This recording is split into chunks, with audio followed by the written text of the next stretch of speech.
cells and converting that to battery power. Since we separated the trunk, we can't generate any more new power, but we really don't need to since we're coming home and Dragon has enough battery power already stored. Now, up next, the final steps that Dragon will perform prior to reentry: the slew, or the maneuver to deorbit burn attitude, and then the deorbit burn itself.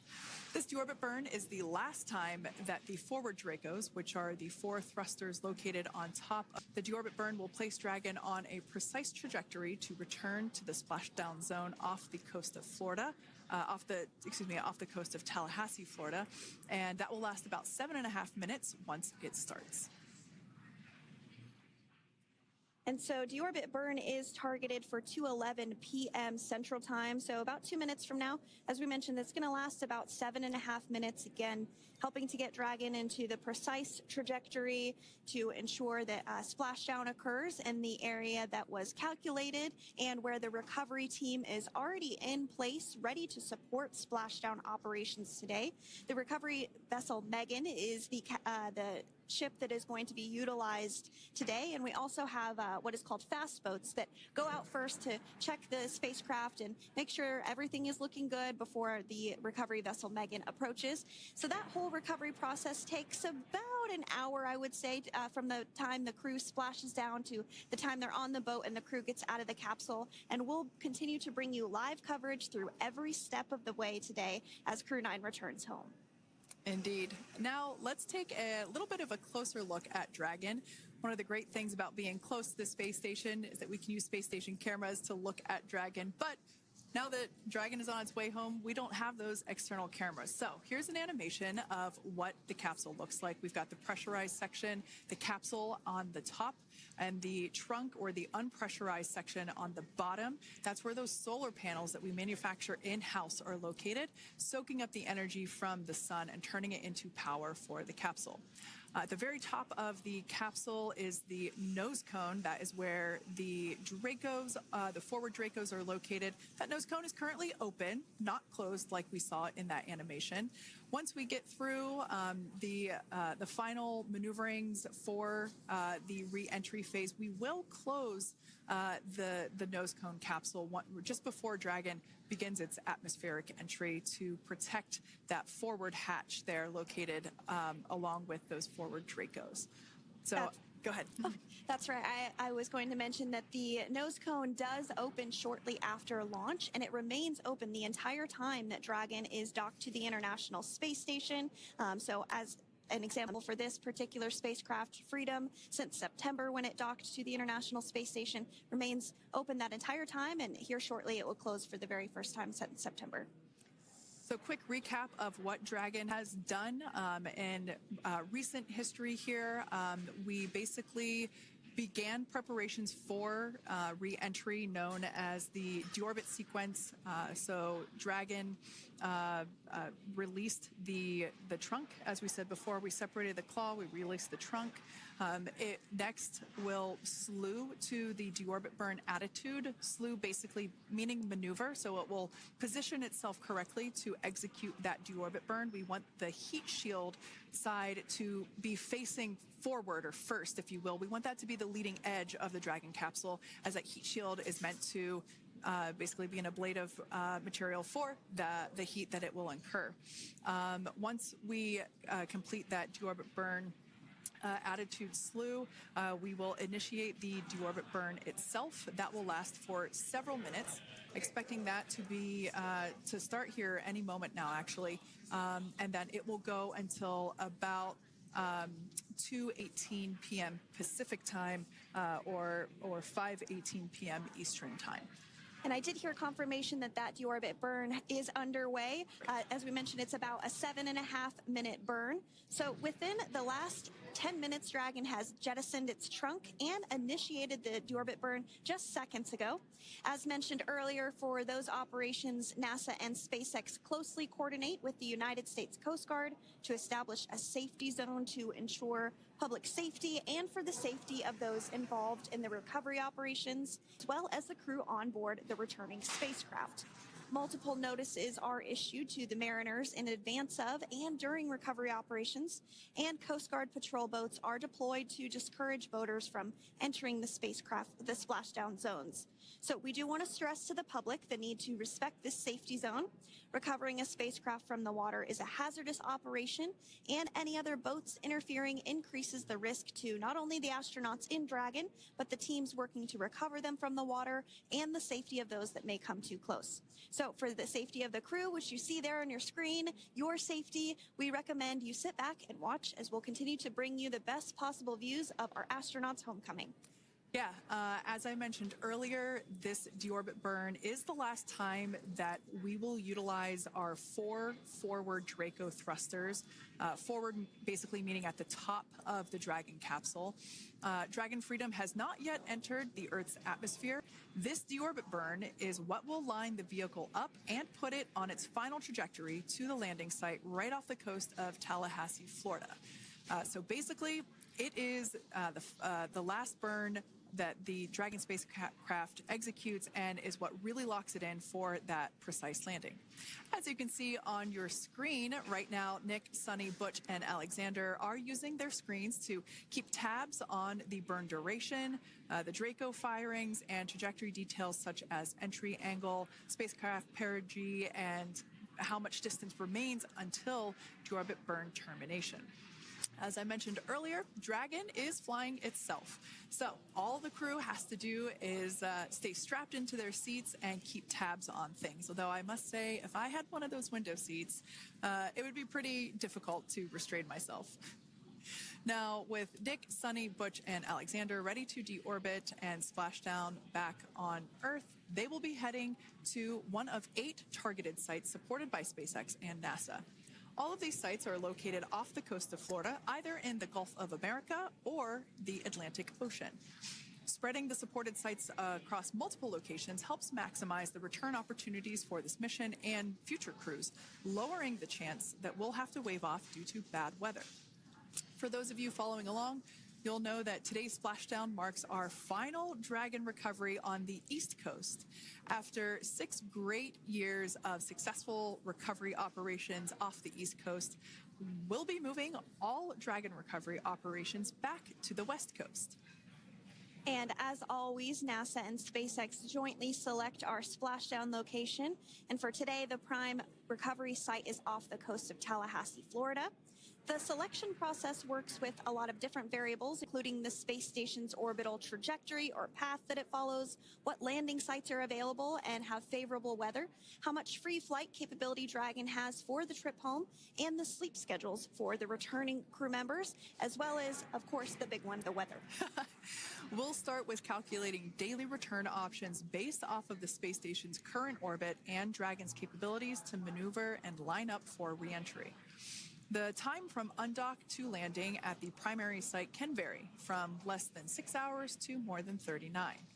Getting home the quickest comes with some obvious benefits, but we always have to make sure the crew is properly rested for dynamic operations, preventing us from scheduling 20-plus hour days for them, of course. Trajectory and ballistic experts provide the daily opportunities that would line up Dragon with the 7 landing zones and split them into what we call ascending and descending opportunities. Dragon uses its Draco thrusters after leaving station to execute a series of altitude-lowering maneuvers and to line up with the selected primary site. It can also change to different alternative sites while in a free flight if sudden weather moves in that we may need to avoid. So, as we mentioned, weather is something we're constantly looking at, making the final call to proceed about 2.5 hours before the crew undocks. So, for the Crew-9 return, we looked at a number of weather items. Some of the obvious ones are no rain or a chance of lightning in the recovery zone, both for the safety of the crew inside Dragon and the recovery teams in the water. And we're also looking for wind speeds to be less than 15 feet per second or about 10 miles per hour, and relatively calm seas so that we can safely execute recovery operations, which includes landing a helicopter on the recovery ship to fly Nick, Suni, Butch, and Alexander back to Florida. Once Dragon began flying today, we had a number of additional checkpoints to either proceed towards the primary site, head to the alternate, or select a new zone based on real-time weather data. These checks happened all the way up until we were in the final hours before the deorbit burn, which has just about a minute or so left in it. And this is the last burn in the trip home that commits Dragon to re-entering the Earth's atmosphere. Now, we are currently waiting to conclude the deorbit burn. We've got less than a minute until that finishes. We will expect to hear a call out for nominal burn, which will confirm completion of that deorbit burn for Dragon Freedom. We can see images there from the touchscreen display panels that the crew utilizes in flight. We can see the visualization of exactly which one of the four forward Draco thrusters are firing. That's why you have kind of like a strobe effect there.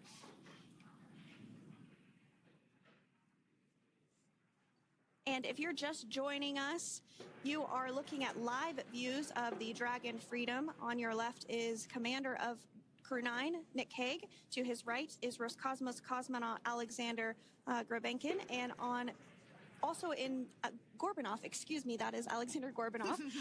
And then also in the capsule today is NASA astronauts Suni Williams and Butch Wilmore. We're awaiting confirmation that their deorbit burn is complete, which is the last burn that's going to help set them up on a trajectory to splashdown off the coast of Florida. Deorbit burn complete. Performance nominal. Nose cone closure initiated. Freedom copies. All right, excellent news there. We heard the words we were looking for, nominal burn. So that means that that deorbit burn was successful and nominal, meaning as expected. And we're now beginning to close the nose cone in preparation for atmospheric reentry. So in the background, Dragon is currently inhibiting those forward bulkhead Draco thrusters that we just used to complete the deorbit burn, ensuring it's safe to latch the nose cone shut for reentry.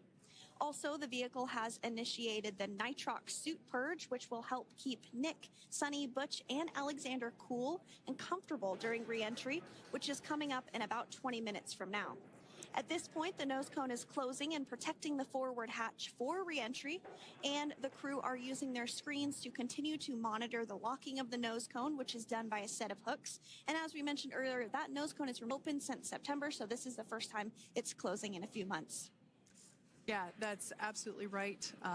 Now, we will be expecting, as I mentioned before, an entry brief from SpaceX Core. Again, that's the crew operations resource engineer who is seated in that room that you see there on your screen.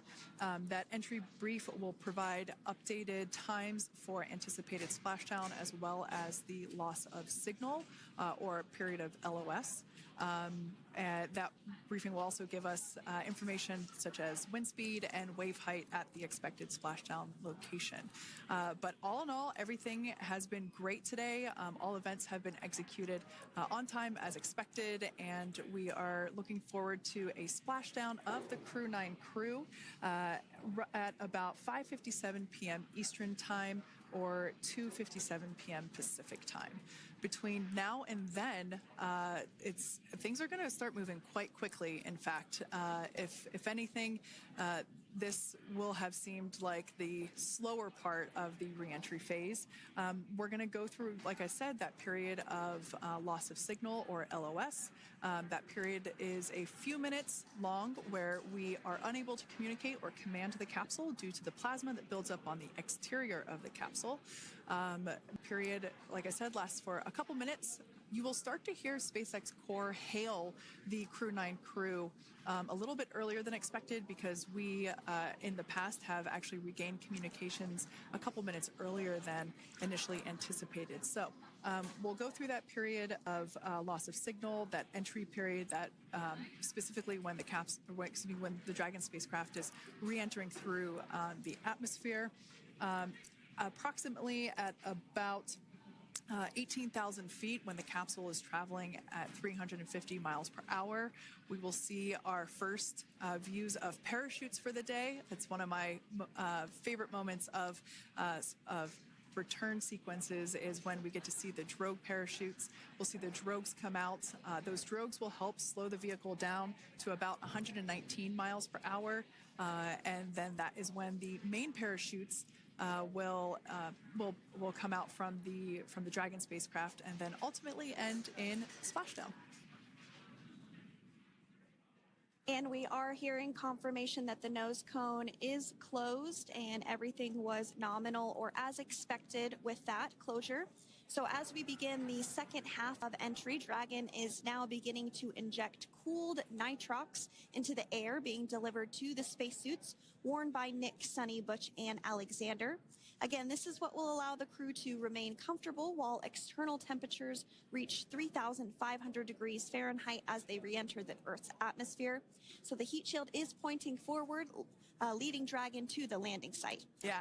Now, speaking of the heat shield, Dragon's primary heat shield is comprised of PICA 3.0, which stands for Phenolic Impregnated Carbon Ablator. The first-gen PICA was initially developed by NASA for studying and sampling comets within our solar system. SpaceX partnered with NASA to develop PICA-X, which was the second-generation product used on all Dragon 1 cargo resupply service missions that resupplied the International Space Station on 20 missions. PICA 3.0 was developed specifically for use on Dragon 2 crew and cargo with enhanced structural and thermal capabilities that allowed the heat shield to be even more effective in the way that it utilized the ability to make that heat ablate as it goes through the Earth's atmosphere.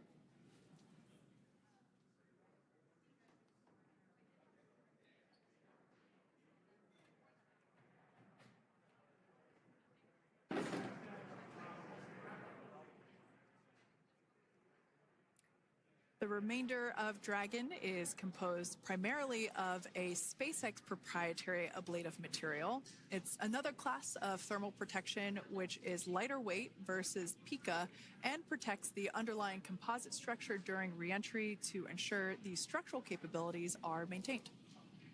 While Dragon will experience temperatures well over 3,000 degrees during peak reentry conditions, the characteristics of the thermal protection system coupled with the environmental control and life support system in the pressurized interior will ensure that Nick, Suni, Butch, and Alexander stay cool and comfortable during all phases of reentry through splashdown. Now, if you've just recently joined us, we hope to regain views of our crew members inside Dragon Freedom, but we don't have those available at the moment due to ground station coverage. So we will bring those back to you as soon as we can. Now, after Dragon Freedom has re-entered the Earth's atmosphere, a series of parachutes will deploy to slow the crew's descent.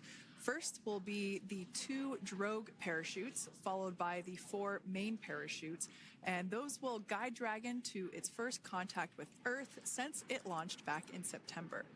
Dragon will automatically deploy these parachutes when different pressure and positioning sensors on the spacecraft detect that they're at the right speed and altitude. Vehicle velocity at drogue deploy is approximately 350 miles per hour, and they deploy at about 18,000 feet. Now, when the vehicle velocity at main deploy is approximately 119 miles per hour, and they deploy at about 6,500 feet. When Dragon splashes down in the water, the vehicle velocity will be about 16 miles per hour, so you can really see how to slow down the crew inside the capsule. The highest G-load the crew is expected to experience today is about 3 to 5 Gs. Yeah, when you think about really fun roller coasters, they're about in that range. So I'm sure that our crew on board will be well equipped to experience those Gs. It's nothing for them. They go through much more intense training. And so we are continuing to make our way through a number of milestones today. We did have trunk separation. Freedom, SpaceX. Nose cone is secure for entry. Freedom copies.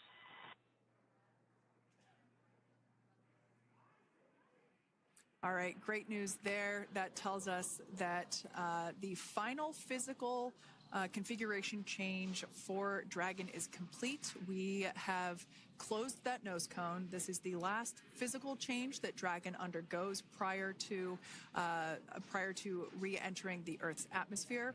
It's important that that nose cone is completely closed because underneath it is not only where the 4 forward Draco thrusters are located, but it's also because that is where the forward hatch is located. That is the hatch that is utilized for the crew to ingress and egress from the station while it is docked on board. And since our capsules are flight proven and we reuse them on future space flights, we want to make sure that all of the integrity of that hardware remains intact. So that nose cone is successfully closed, and we're going to start moving pretty quickly here. As I mentioned before, we'll go through loss of signal. We'll get that signal back several minutes later, and then we'll see the parachute action. Yep, and then that's all ahead of splashdown off the coast of Florida. We're targeting Tallahassee as our splashdown zone today at 2:57 p.m. Pacific time this afternoon. Now, you did mention the call to the crew. They'll do some additional calculations following that burn and potentially let us know if that splashdown time has changed at all. But right now, we are continuing to target 2:57 p.m. And you can see there on your screen a path of where Dragon will be re-entering today. So if you are in the southern tip of Mexico, you might have the opportunity to see Dragon. Because it's a daytime splashdown, you probably won't have too great of views, but potentially you'll have the opportunity to get a glimpse of it there. Once again, Dragon operators, they're monitoring the progress of Dragon through this re-entry phase. That is SpaceX Mission Control, located here in Hawthorne, California. That is also where the crew operations and resource engineer is seated.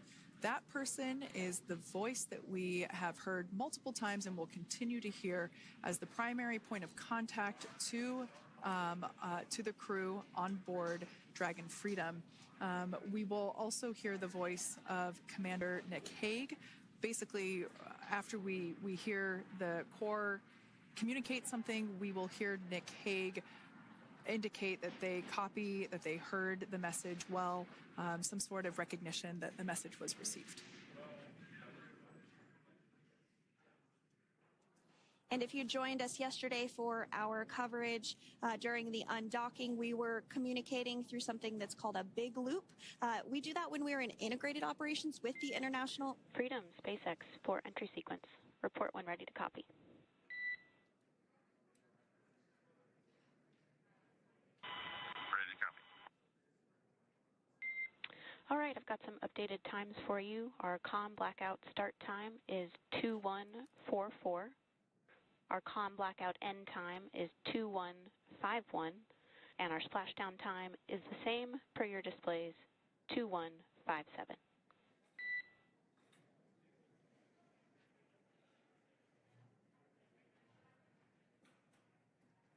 Okay. Understand comm blackout start 2144, stop 2151, splashdown per display. That's a good readback. And with that, please report when tablets are secured behind the elastic bands, restraints are tight, and visors are down.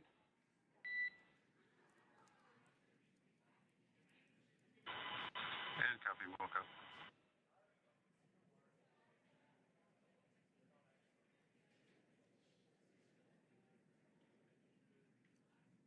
And with that communication from the Corps or Crew Operations Resource Engineer here in Hawthorne to Commander Nick Hague of Crew Dragon Freedom, we did hear that the loss of signal period is still at 2:44 p.m. Pacific, but we had a 1-minute adjustment to the acquisition of signal. That's going to now be at 2:51 p.m. Pacific time. However, our splashdown time remains the same at 2:57 p.m. Pacific time this afternoon off the coast of Tallahassee, Florida.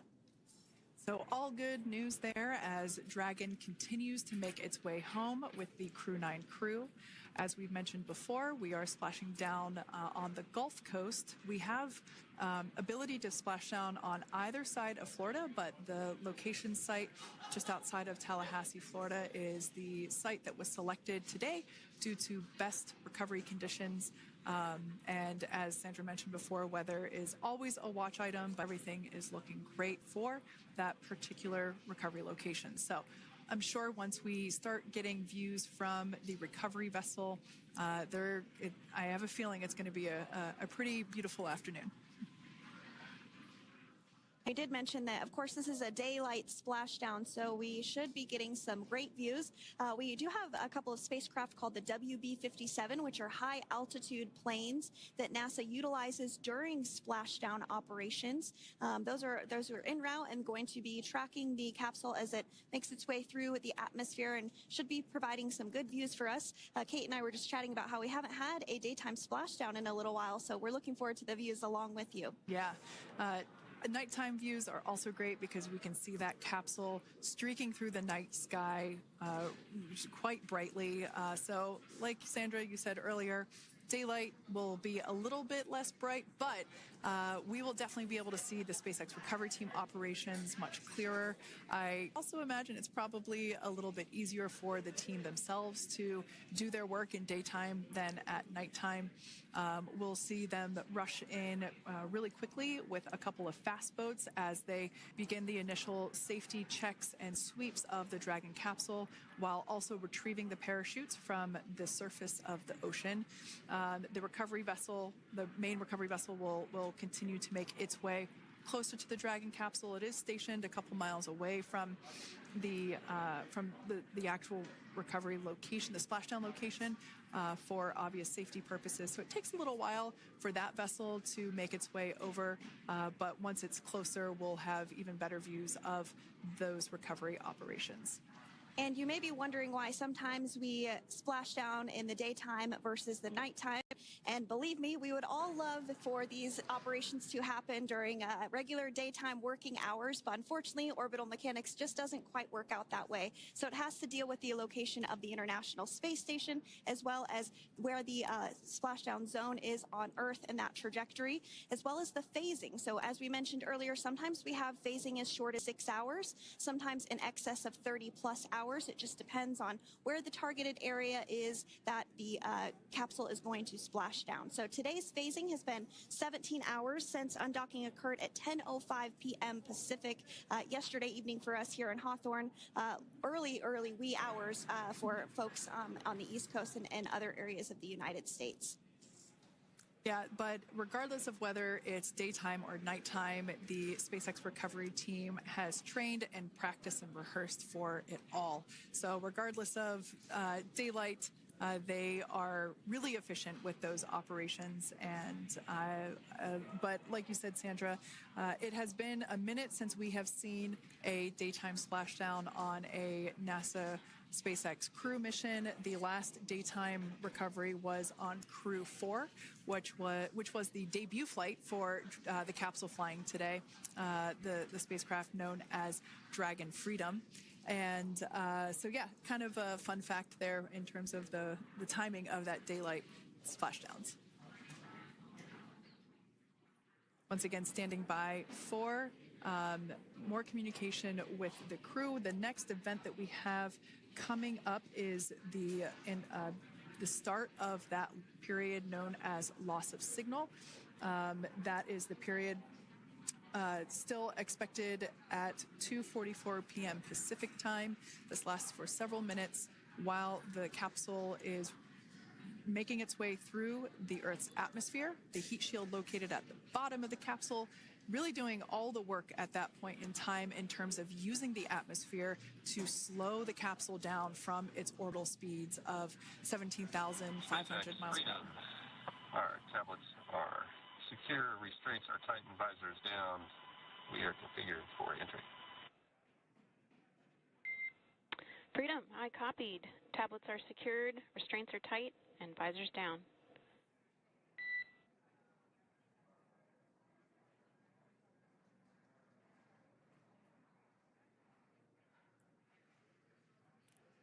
All right, great news there in terms of continuing to make progress. That back and forth communication we heard was just letting Core know that per their instructions, Crew-9 has now put away everything that was necessary in order to begin the re-entry, including those tablets that were located on their legs. Those are now stowed away.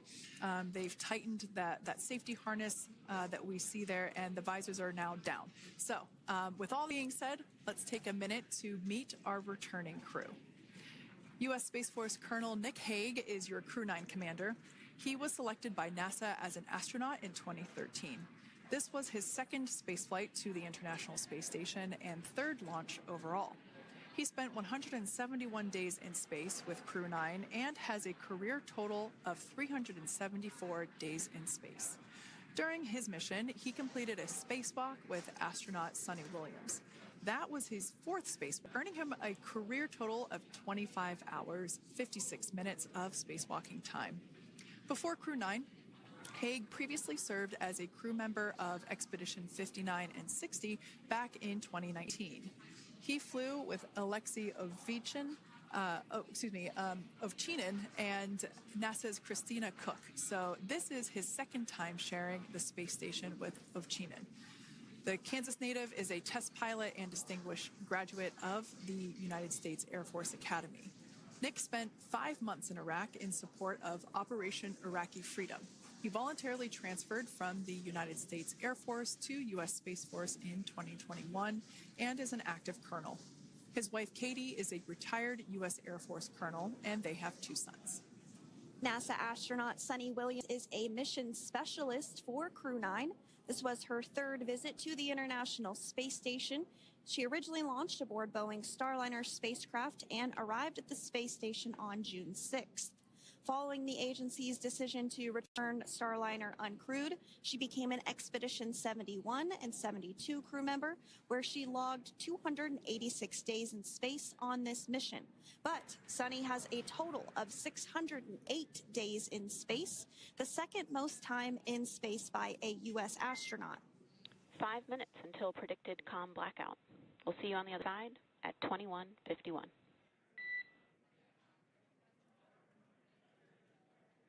Talk to you soon.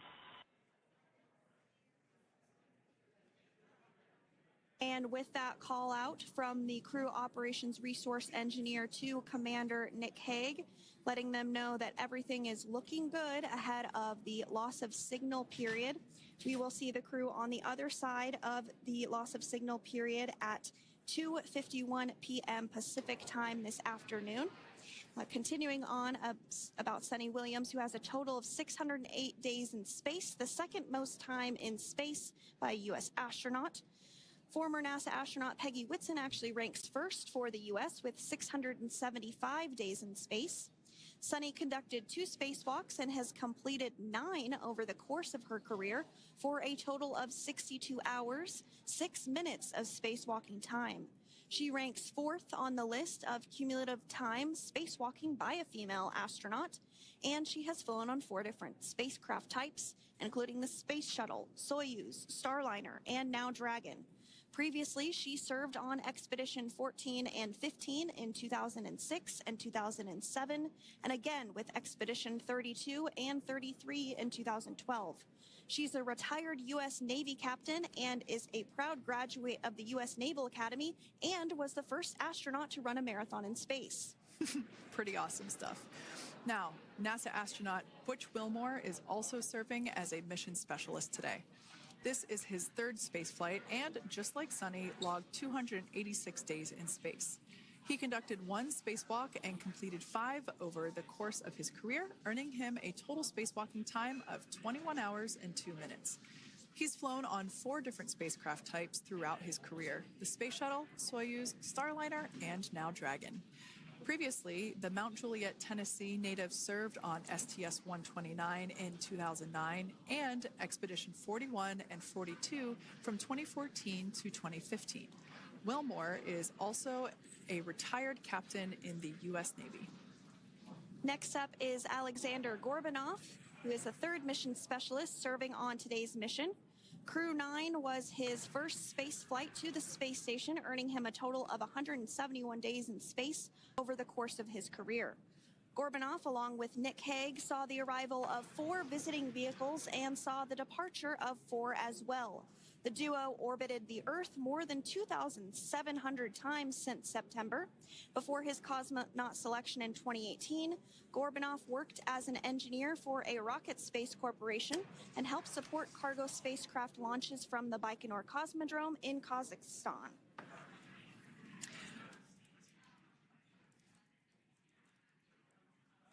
So if you are just joining us, we are continuing to bring you live coverage of Crew-9's return to Earth following their mission aboard the International Space Station, where they completed science and research investigations.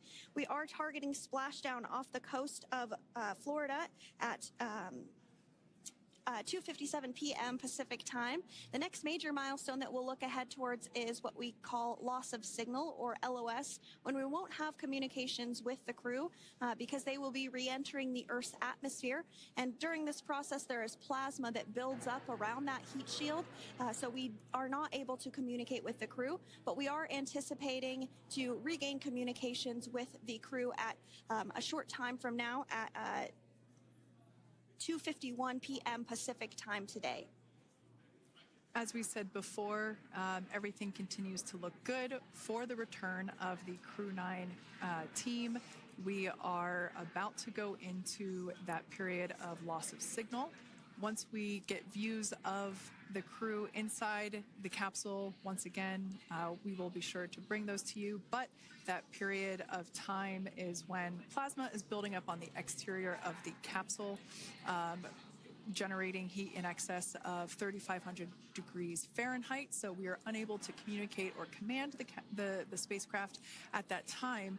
And that includes, unfortunately, video feeds as well. So as soon as we get the views back inside Dragon, we will bring those to you. But until then, we are going to stand by and continue to monitor the progress of Dragon.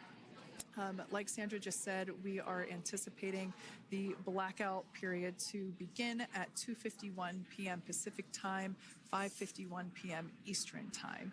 This will last for several minutes. It's not super exact, even though we are predicting acquisition of signal, or AOS, to come back at 5:51 p.m. Eastern time.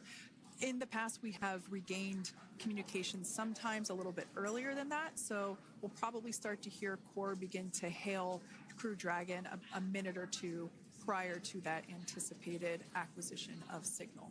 But right now, Nick, Suni, Butch, and Alexander are seated in their seats inside Dragon Freedom. Their visors are down, and they have put away or stored the tablets they had located on their upper leg to monitor Dragon's progress. Now they will be utilizing the touchscreen displays, where the current operation and future operations will be displayed as they are able to monitor Dragon's progress continually. As I said before, Dragon is autonomous, meaning it is flying itself. So the crew stands by and monitors, and those touchscreen displays are what will be allowing them to do so and prepare for events such as parachute deploy. And while on board the International Space Station, Nick, Suni, Butch, and Alexander contributed to over 900 hours of science and research investigations, which is really the key purpose of the International Space Station. Now, the International Space Station is celebrating a major milestone this year, where they will be celebrating 25 years of continuous human presence in November. So if you're younger than 25 years, you've never known a day where there hasn't been a human living and working aboard the International Space Station, contributing to key science and research investigations that impact our lives here on Earth. There's research being done on Parkinson's, on osteoporosis, on cancer research, and a variety of other studies. Additionally, the microgravity laboratory provides a jumping off point for us as we venture back to the moon and onto Mars through longer duration space flights. One such example that the crew worked on during this mission was an alternative exercise device. In microgravity, the crew has to exercise for about 2 hours a day because they're not having the effects of gravity on their body. So to prevent bone and muscle loss, we counteract that with 2 hours of exercise per day. On board the International Space Station, they have 3 ways in which they can exercise. They have a bike, they have a treadmill, and they have a similar to a weightlifting machine that counteracts the microgravity environment. But a particular experiment that this crew tested out was a combination of all 3 of those in one smaller device. And this is really critical as we continue on to the moon, Mars, and beyond, because space is really important in spacecraft. So if we have something smaller that the crew might be able to utilize, that can potentially help us venture out even further into the solar system.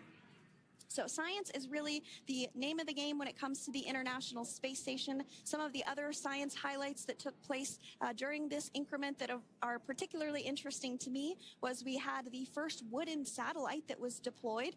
This is a study to see if other materials might be more resourceful or renewable in space. So I'm really excited to see the results of that one as well. Additionally, we had a couple of spacewalks that took place to not only provide maintenance to the International Space Station, but also where we swabbed the outside of the space station near vents to see if any microbes that we all have microbes on us, to see if any of those could survive in the harsh environment of space, which again is very important for us to know and understand as we continue to the moon, Mars, and beyond. Very exciting stuff. Now, at this point, we have now entered the communications blackout period for the Dragon spacecraft. This lasts approximately 7 minutes due to plasma formation around the spacecraft itself. During this time, no vehicle telemetry is received by mission control or the recovery team, and no external commanding of the vehicle or voice communication is possible.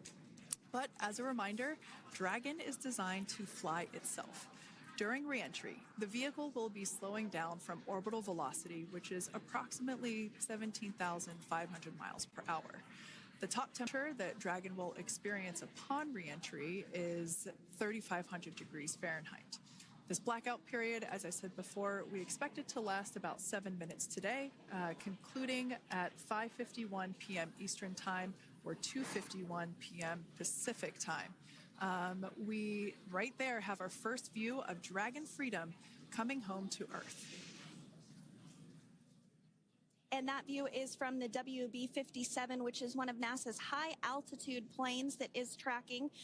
Now, because of the way that this camera is configured, it does look like it is dark, but it is indeed daytime, and you're beginning to see that plasma trail as Dragon re-enters the Earth's atmosphere. All of that is expected. We are anticipating an acquisition of signal around 2:51 p.m. Pacific Time, so just minutes from now, and you may hear the core begin to hail out or call Dragon for communications and see if we can potentially get communications with them a little bit earlier. Following this, we'll have 2 events in rapid succession. We'll have the drogue parachutes deploy at 2:53 p.m. Pacific, followed by the mains just 1 minute later at 2:54 p.m. Pacific Time, ahead of splashdown at 2:57 p.m. Pacific Time off the coast of Tallahassee, Florida.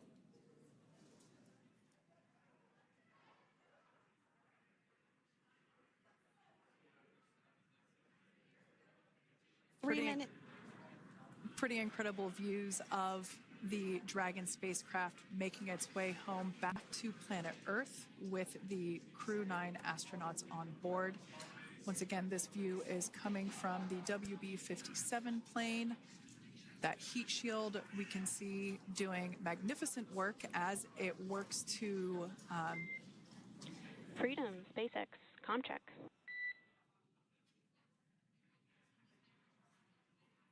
All right, we're going to start hearing the SpaceX Crew Operations Resource Engineer.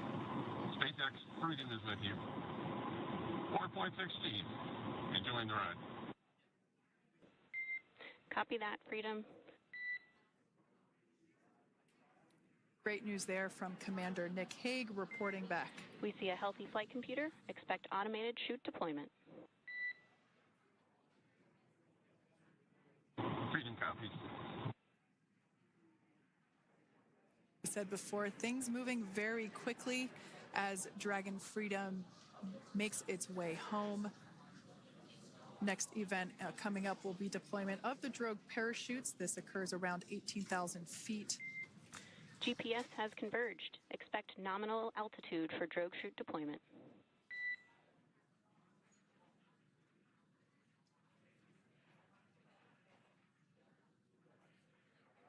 We're about 2 minutes away from deployment of those drogue parachutes. Now the heat shield is continuing to work to slow the vehicle down. That entry period, the Dragon spacecraft went from orbital velocity about 17,500 miles per hour down to about 350 miles per hour. So that really gives you a sense of why that plasma builds up on the exterior of the capsule, thanks to the heat shield and the work that it does. Those drogue parachutes will slow it down from 350 to about 119 miles per hour. We can see 15 kilometers. Brace for drogue window. We can see seat rotation happening inside the capsule. Great to get those first views of our crew members. Once again, the capsules are going about 350 miles per hour when the drogues are deployed.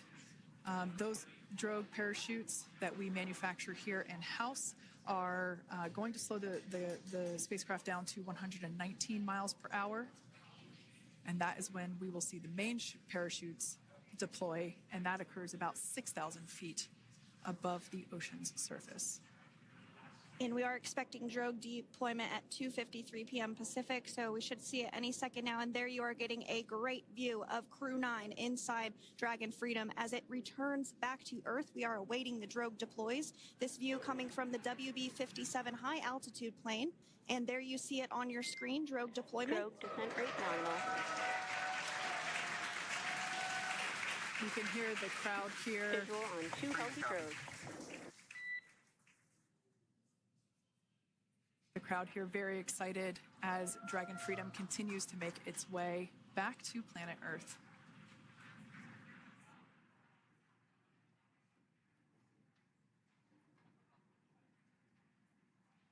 Next up, we'll stand by for the main deployment of the parachutes. The mains are quite a bit larger. You'll be able to notice the difference on your screen once they deploy, and they continue to ensure that the Dragon spacecraft slows down even further. As we mentioned, Freedom will be traveling 16 miles per hour when it splashes down off the coast of Tallahassee, Florida, here at 2:57 p.m. Pacific time this afternoon. And there we go. We have visual on 4 healthy mains. That view was from inside. Freedom copy. That view was from inside one of the buckets where the parachutes are located. So we see a great view there of the reefing on those parachutes. And as those main parachutes begin to inflate fully, 4 beautiful, healthy mains. Now awaiting visuals of splashdown. Next Freedom, 1,000. We'll start to hear Commander Nick Hague. Copy, 1,000. As we heard right there, Commander Nick Hague will be calling out the altitude of the Dragon capsule from here on out. Landing in water is simpler and provides more margin against unlikely parachute issues. You can see those parachutes continuing to slow the Dragon capsule down. And if you're just joining us, you're looking at 800 meters. a live view of Crew-9 just minutes away from splashing down off the coast of Tallahassee, Florida. Splashdown 2 minutes from now at 2:57 p.m. Pacific. We do have 4 healthy mains really doing the job there. Just breathtaking views of a calm, glass-like ocean off the coast of Tallahassee, Florida. Crew-9 just minutes away from splashing down. This is really such an incredible shot. Copy, 600. That was a live view from our recovery vessel, Megan, which is stationed a couple miles away from the splashdown site. We can see the crew there using their restraints as resting places for their arms. They were just in space moments ago, so their arms were able to float freely. 400 meters. This is a gorgeous bluebird day here that we have for the splashdown of Crew-9. It's incredible to think that the Dragon capsule just minutes ago was going over 17,000 miles per hour, and now gently coasting to a soft splashdown. 200. Copy, 200 meters. Brace for splashdown.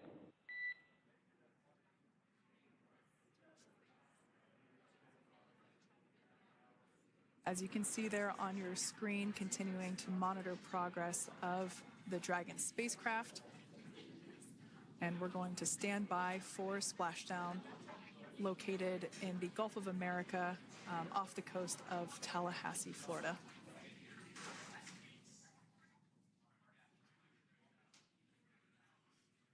And splashdown. Crew-9 back on Earth.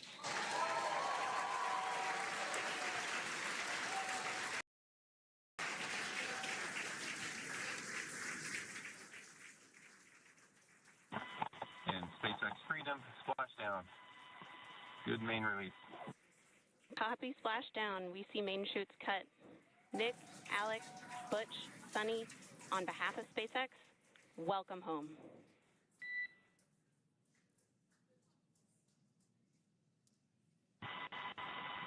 It is an amazing, what a ride. I see a capsule full of grins ear to ear.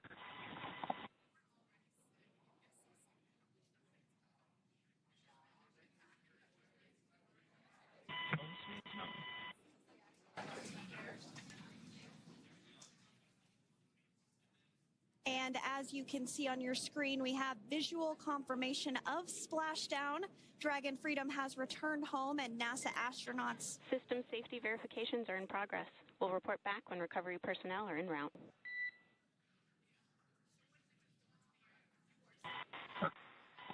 Understand, and we're in section 2, 4.800 landing response. And looking for your word on if it is necessary.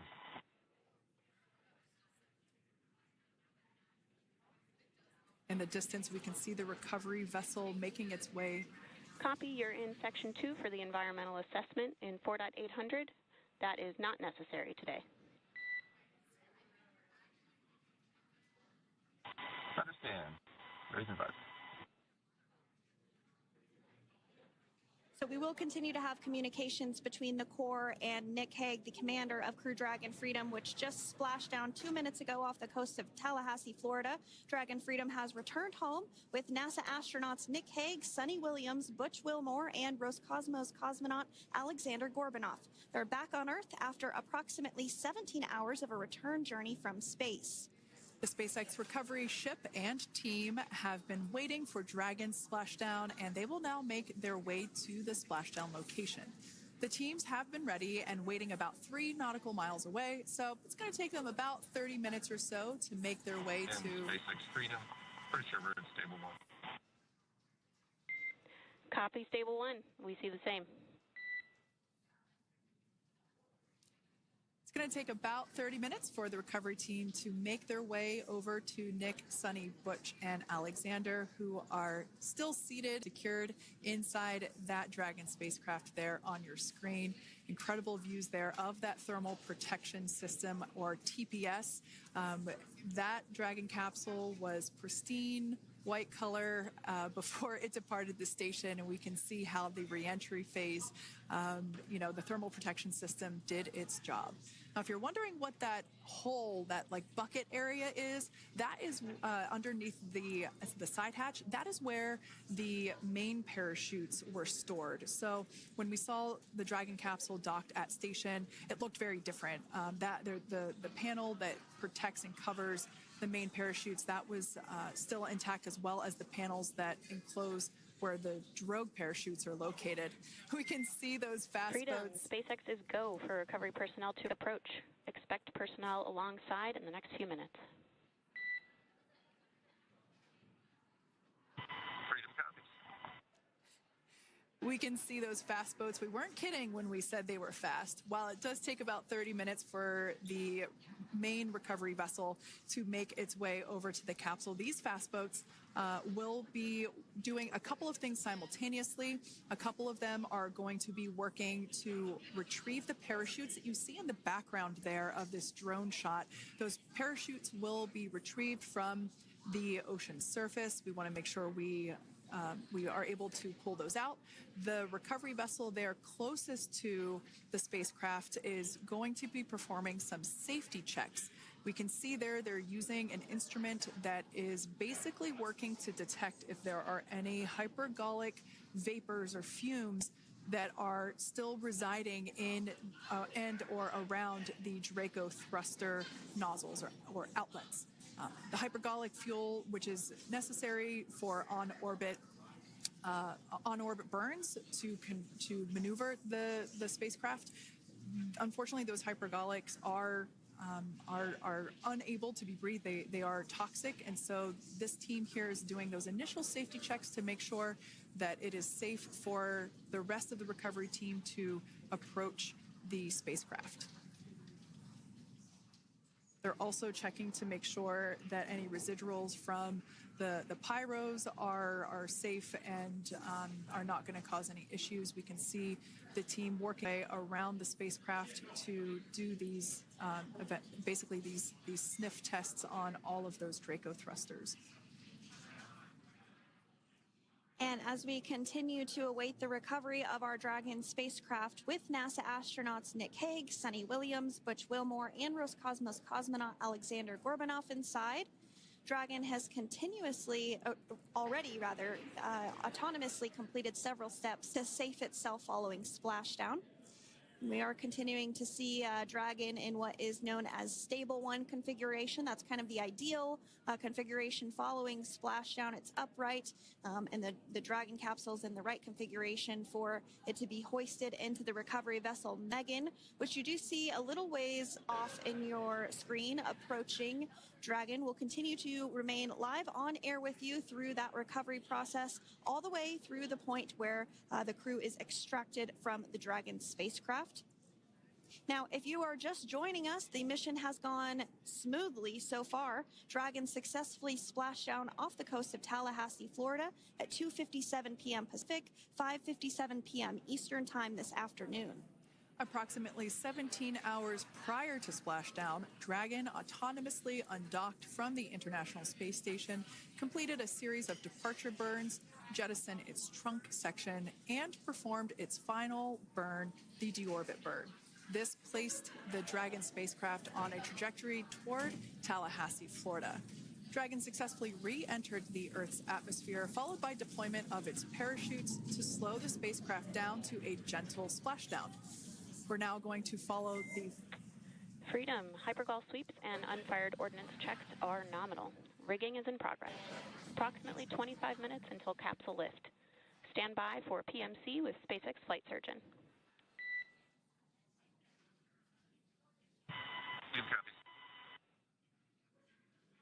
And so what we did just hear there was communications that those hypergol checks were complete. They didn't find any of that upon those checks, so we'll continue to move through the timeline. Next up is a process called rigging, which you see happening right now on your screen. This is when a SpaceX recovery personnel actually works to climb aboard the capsule and work through procedures ahead of lifting onto the nest of the recovery vessel Megan. We heard it's going to be about 25 minutes or so until that lift actually takes place.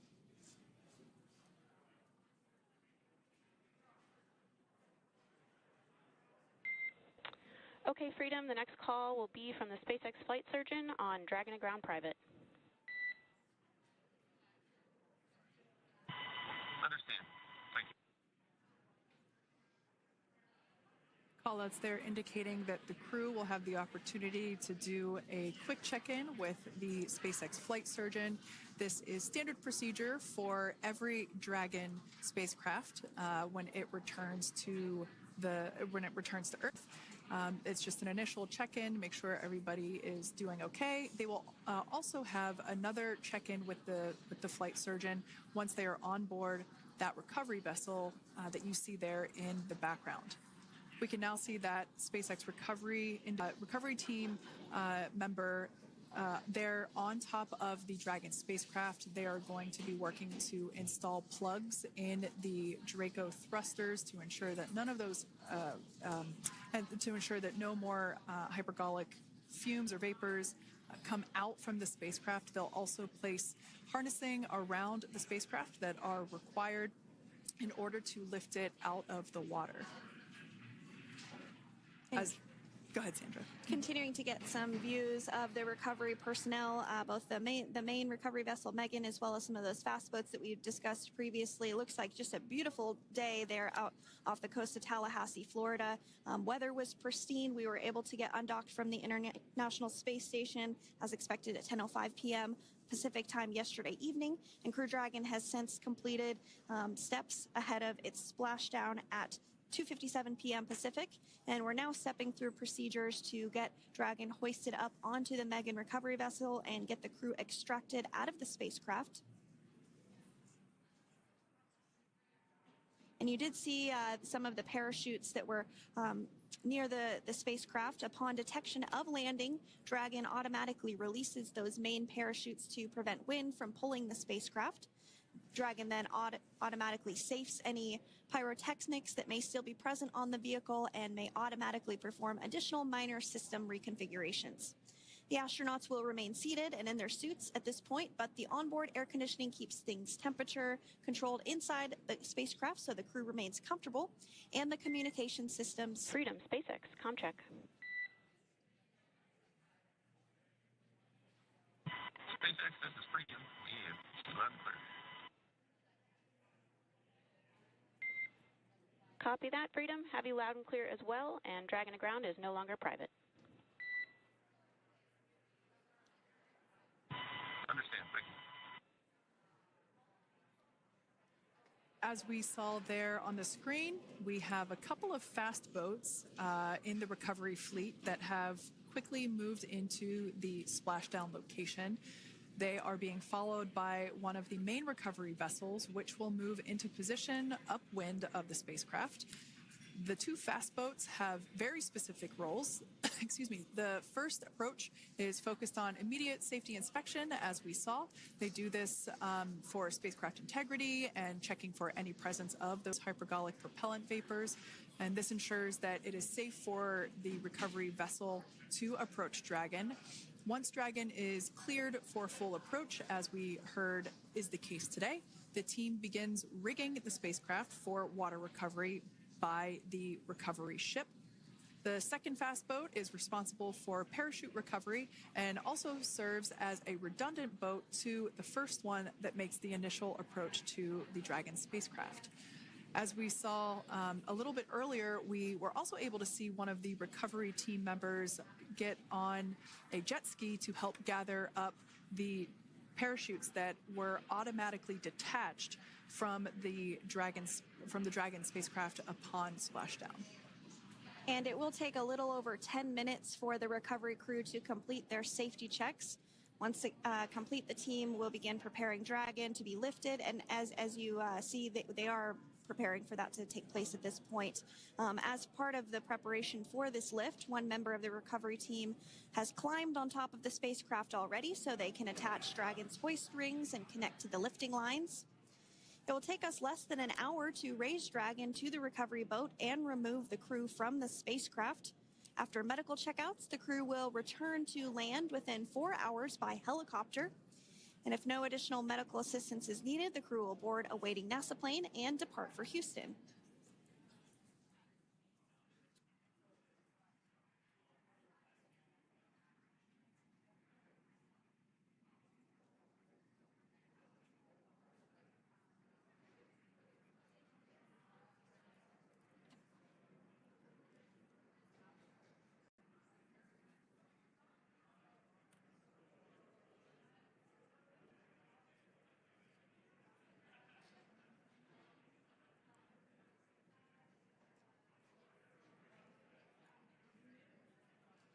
And as we continue to await Dragon to be hoisted up onto the ship, we have a very special treat.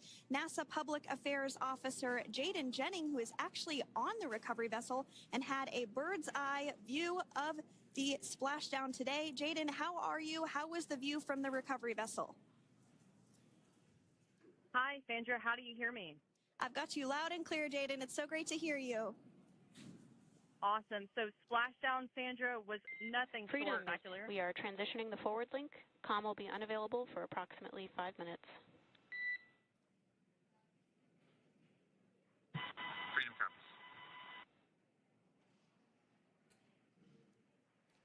Thanks so much, Jaden. We did just have some communications letting us know that we'll have about a 5-minute period where we won't be able to hear from the crew. So please go ahead, tell us, how was the view from the recovery vessel?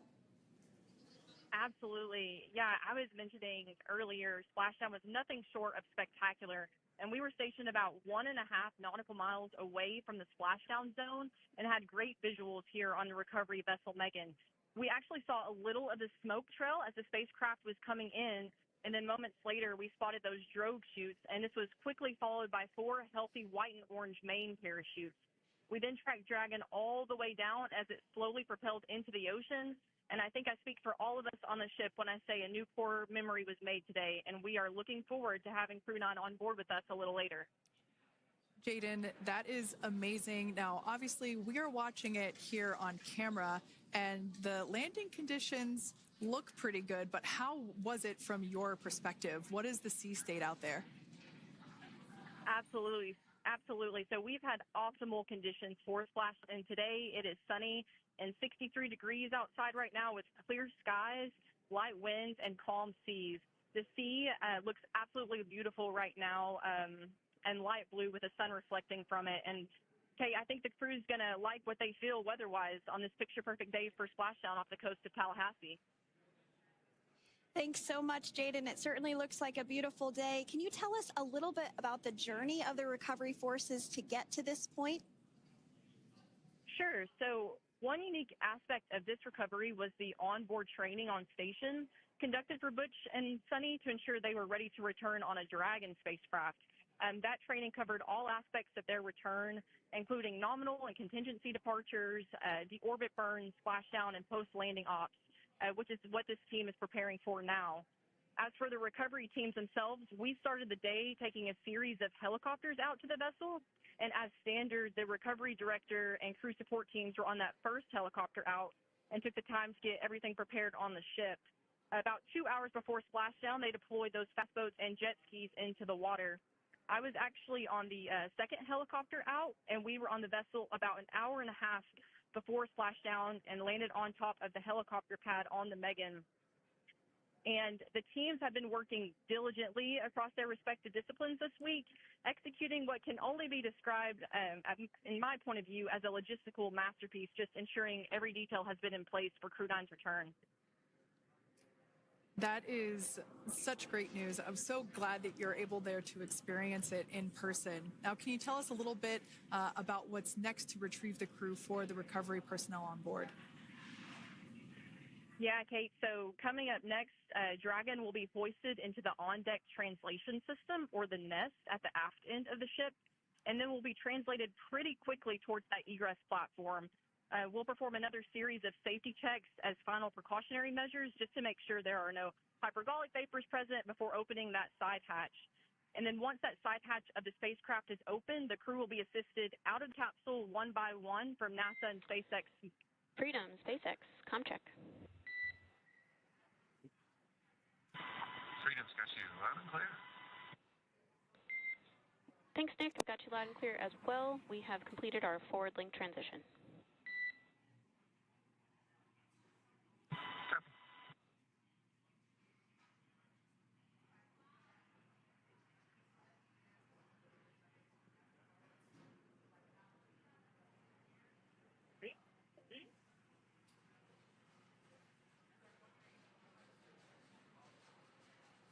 And Jaden, if you did just want to go ahead and let us know what is next to retrieve the crew, we are continuing to get some great views on our screen, but I know you have an even better view yourself. Oh, yeah, Sandra, this view is absolutely unbeatable. So just to kind of finish off what I was saying is once that side hatch of the spacecraft is open, that crew will be assisted out of the capsule one by one from NASA and SpaceX medical personnel, where they will then head to the med bay. And after those medical checks, they will get on that first helicopter out and arrive at the airport, where they will then board a NASA plane and then head back to Houston, Texas at the Johnson Space Center to begin their post-flight period. And we're eager to see the Crew-9 astronauts back on Earth, and we'll keep you updated on every moment of this process. With that, I'll toss it back over to you guys in Hawthorne. Thank you so much. That was Jaden Jennings, NASA Public Affairs Officer, who watched Freedom splash down firsthand from the recovery vessel. Megan, thanks so much, Jaden. So we are continuing to get these great views on our screen here of Freedom. As we mentioned, it splashed down at 2:57 p.m. Pacific time off the coast of Tallahassee, Florida. The recovery personnel are continuing to step through procedures to hoist Dragon onto the recovery vessel Megan there, which is now coming into view. You can see just how close Megan is at this point, and that's that helicopter pad that Jaden was just discussing, where the crew will fly off of onto the coast of Florida, and then eventually they'll fly. Just underneath that helicopter pad is that translation deck where we will see the nest once it is loaded up with the Dragon spacecraft on board. The nest will be translated to the forward end of the recovery vessel, and that is where our Crew-9 team members will egress from the Dragon spacecraft. Now, here on your screen, we can see dolphins, actually, who want to come and play with Dragon. Now, one of the fast boats there in place, working to assist the recovery team member. It's incredible. I just love these views. We really see them even better in daytime, but just seeing the recovery team work in tandem to step through each step, to step through each operation. You know, obviously they're getting quick assists from the honorary part of the recovery team, those dolphins in the water there. Now, the recovery team member that is crawling around the Dragon spacecraft. Earlier we saw a view where it was like a spider monkey pose. We can see that individual now standing in the bucket where the main parachutes were stored while Dragon was on orbit. Obviously, those main parachutes were utilized for splashdown today. They were deployed and cut from the Dragon capsule, and one of the fast boats, one of the other fast boats of the recovery team, working to pull those out of the water. Now, the recovery team member that is there working on top of the Dragon capsule. Earlier, we saw that person performing safety checks. Now we can see some harnessing being placed around the capsule. This harnessing is what will be used to lift the Dragon capsule out of the water and onto the recovery vessel. Wow, we got a cute little pod of dolphins. It wasn't just one or two. I mean, that one just looks beautiful. We had ideal splashdown parameters today. Obviously, wave height, ne'er a concern. The weather is beautiful, as Jaden mentioned, in the 60s, sunny. Looking forward to seeing Crew-9 exit the capsule here shortly once they get hoisted onto the recovery vessel Megan. We can see that recovery vessel slowly but surely closing the distance there between, oh, dolphin cam back again. We can see that the Dragon capsule and the recovery vessel, that distance is closing.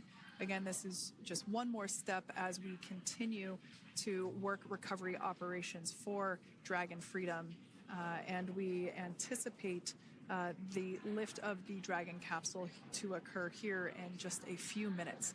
Now, once all of the rigging is on the capsule and it's hooked up to the recovery vessel, we will see the hydraulic arm, which is that kind of like bridge-like structure there at the aft end of the recovery vessel. We'll see that articulate backwards, and that's a good sign that we're getting even closer to pulling the capsule out of the water. It will then move forward, and the capsule will be placed inside of what you can see there is basically a basket. We call it the nest, Dragon nest, where that's where the capsule will be placed in order for it to be translated to the forward end of the vessel and for the astronauts to egress.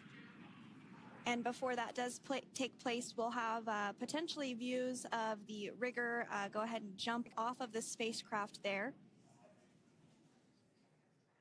That typically occurs when the spacecraft is a little bit closer to the recovery vessel, and we usually get a really good view of that particular operation from one of the onboard cameras from the recovery vessel. That is an operation that I have a lot of respect and admiration for, that individual that does that.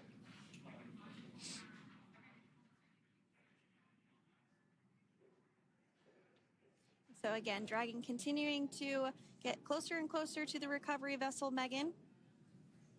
You see some of those ropes now coming into view as well. If you are just joining us, Crew-9 splashdown off the coast of Tallahassee, Florida at 2:57 p.m. Pacific time with NASA astronauts Nick Hague, Butch Wilmore, Suni Williams, and Roscosmos cosmonaut Alexander Gorbanov.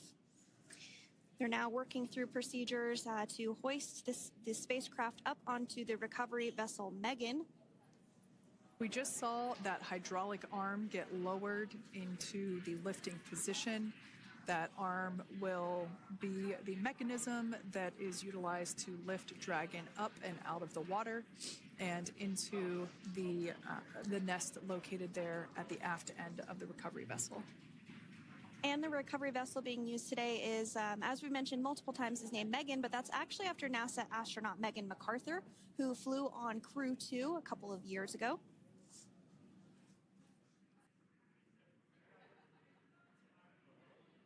We're getting some views now from actually inside the boat. Yeah, you're exactly right. This view is straight down the recovery vessel. That platform that was closest to the camera, that is the egress platform. Freedom. Rigging is almost complete. Approximately 5 minutes until capsule lift. Great news there from SpaceX Core. So about 5 minutes left until we see Dragon Freedom get lifted out of the water. That hydraulic arm, as I said before, is the mechanism that will lift it. It's quite swift, actually, the whole process of getting the spacecraft. Brace for capsule lift. Bracing. There it goes, Dragon Freedom being lifted out of the water and onto our recovery vessel, Megan.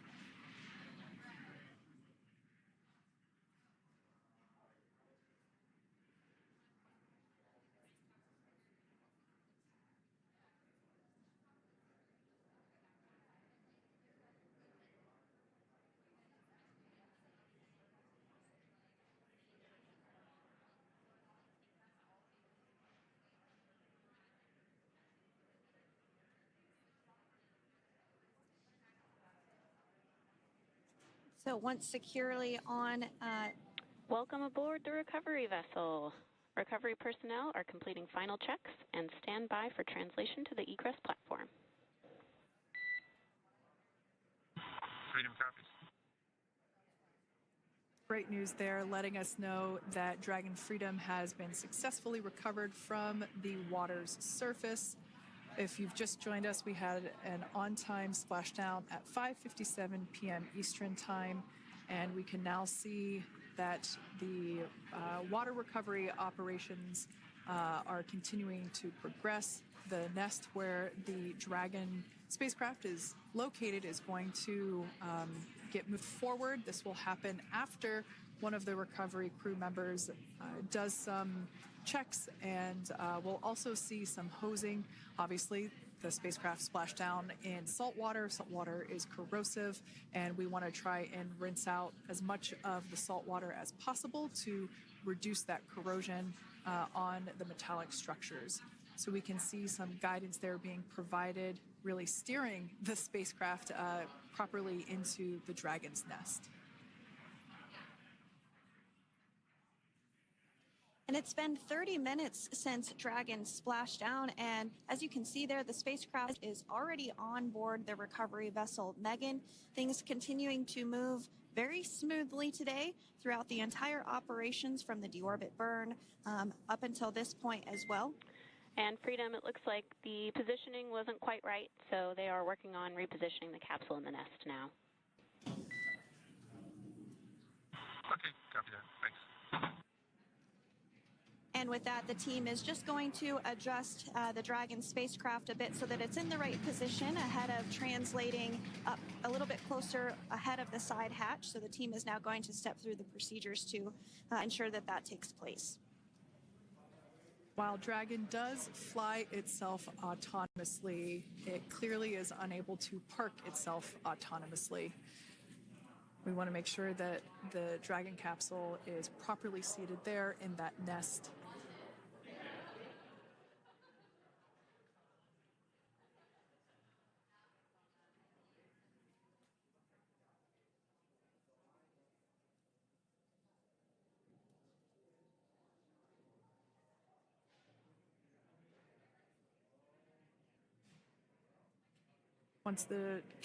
Once Dragon is fully seated in the nest, we'll probably see a bunch of that salt water come out from the bucket there located underneath the side hatch.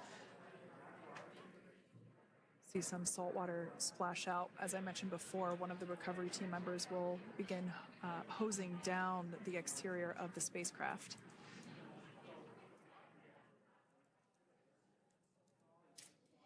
So you are continuing to get some great live views on your screen of Crew-9, which includes NASA astronauts Nick Hague, Suni Williams, Butch Wilmore, and Roscosmos cosmonaut Alexander Gorbanov, who splashed down off the coast of Tallahassee, Florida, 2:57 p.m. Pacific time this afternoon. Now working to get that spacecraft situated in the nest. Just making some final adjustments and tweaks to ensure that it's nice and secure.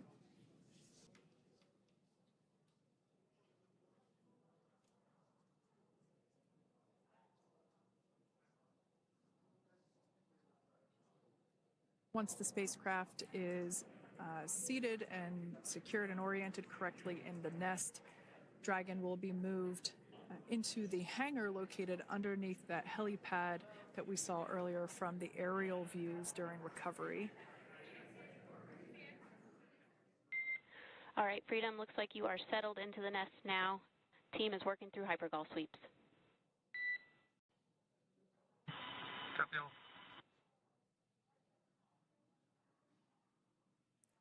Call out there telling us that the recovery team is doing the second round of those hypergolic sweeps.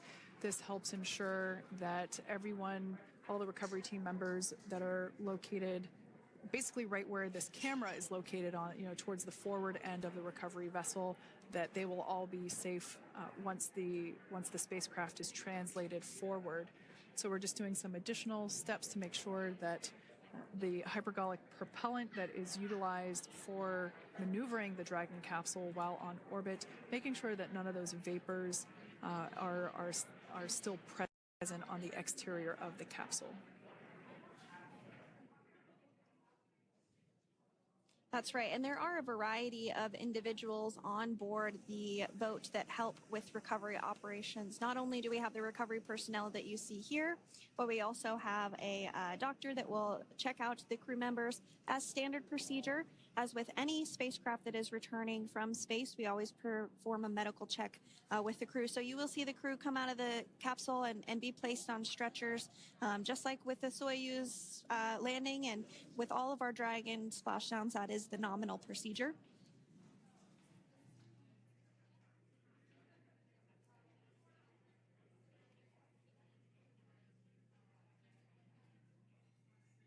We'll stand by to see Dragon Freedom translate or scooch up a little bit closer to the camera angle that we're seeing right here. And then teams will step through procedures to get that side hatch opened. You see it right in the dead center of your screen there. It's kind of that rectangular shape.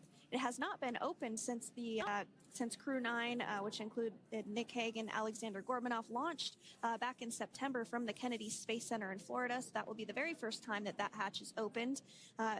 Once docked to the International Space Station, crew enter through the top hatch, which was where the nose cone is now closed. That's the hatch that they actually utilize to go ahead and get inside the International Space Station.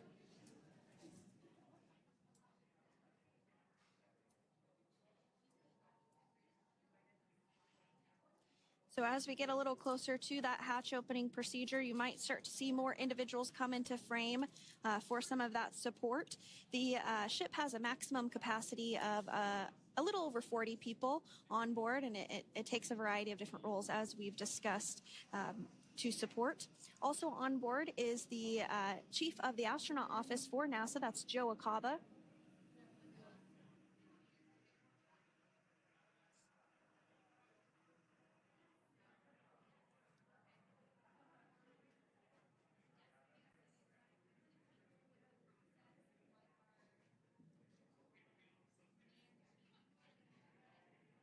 Now, while we are standing by for translation of the Dragon spacecraft to the platform there, the recovery platform that we see in the foreground, it is important to note that Nick, Suni, Butch, and Alexander will be getting assistance from the recovery teams while exiting the spacecraft.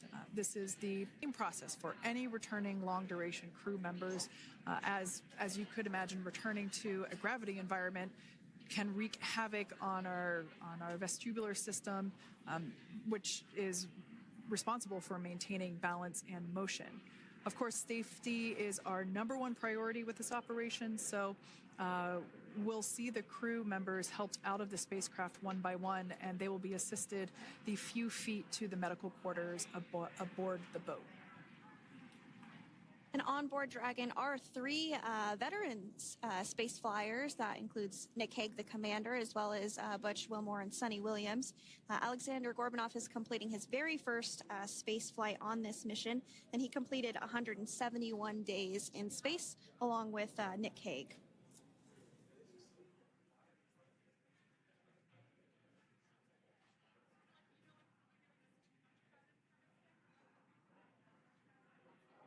For those of you that have just recently joined us, well, I would encourage you to hit that rewind button and go back a few minutes. It was a beautiful splashdown of Dragon Freedom with the Crew-9 cohort on board.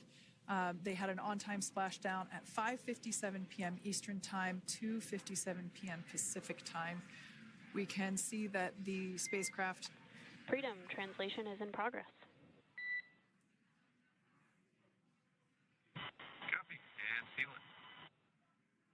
We can see that spacecraft was successfully recovered from the ocean surface and is now being washed with fresh water, as obviously they splashed down in salt water. So we're trying to rinse off as much of that salt water as possible. And we can see the spacecraft continuing to move closer and closer to that recovery deck. Freedom, the crew is working on side hatch opening now. Expect hatch open in about 2 minutes. Okay, copy that. And Kira, just wanted to say that to you guys, you and the team did an awesome job, both uphill and downhill. Just really impressed. Thank you. Thanks, Nick. It's been an honor. This is a pretty exciting moment coming up. We are working to open the side hatch. One thing that may not be obvious from, just looking at the spacecraft here is that this side hatch that we're about to open, the last time it was open was when this spacecraft was at the launch pad. This side hatch is what is used for initial capsule ingress and final capsule egress, but all comings and goings from the spacecraft while it is on board the space station are from the forward hatch, which is located at the top of the spacecraft under that nose cone. So this is a pretty exciting moment because it will be the crew's first breath of fresh air since boarding their ships at the start of their journeys last year. And the very first person that will have the opportunity to say hello to the crew once that hatch is open is a SpaceX medical recovery personnel representative. Then we'll see procedures take place to remove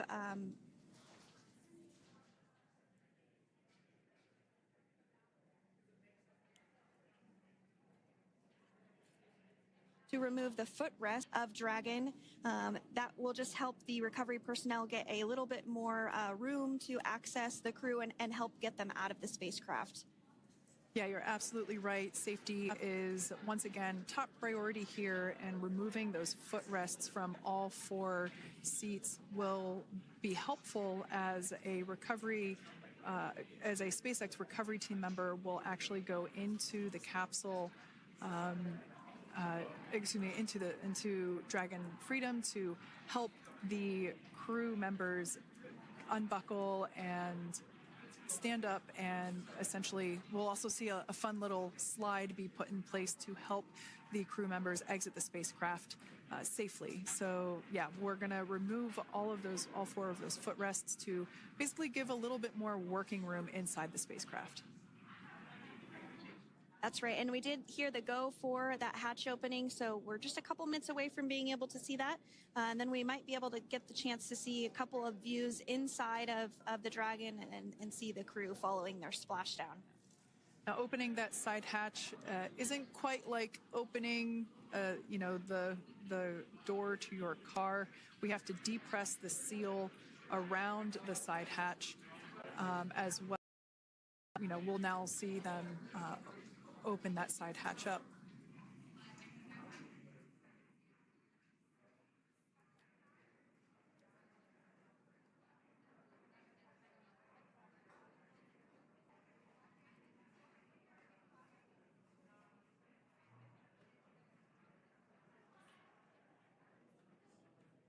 And there you have it. The side hatch is open for the first time since September.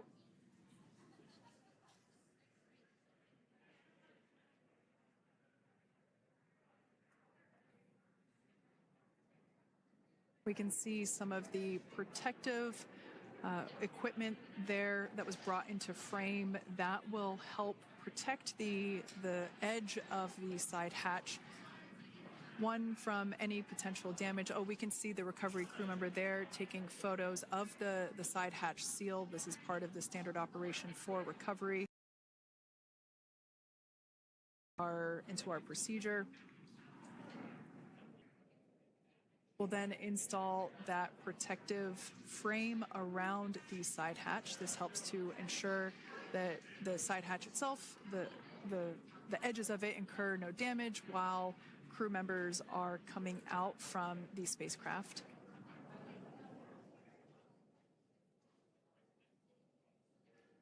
If you missed it, there was also a recovery team member that went inside. So there are now 5 people on board the Dragon spacecraft.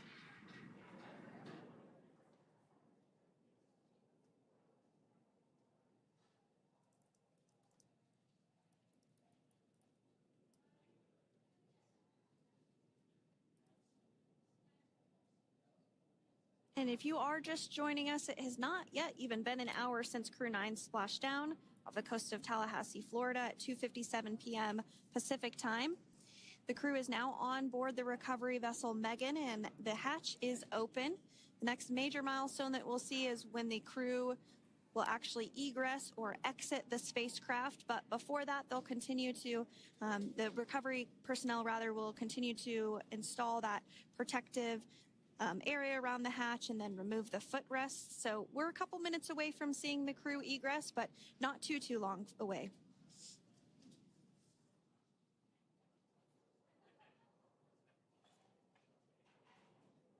We'll probably see those footrests being handed out here in the near future, as I mentioned before. Oh, of course, we got to get a well-documented photo of the moment. Although we can't see it from here, I'm pretty sure there are 4 smiles on board right now.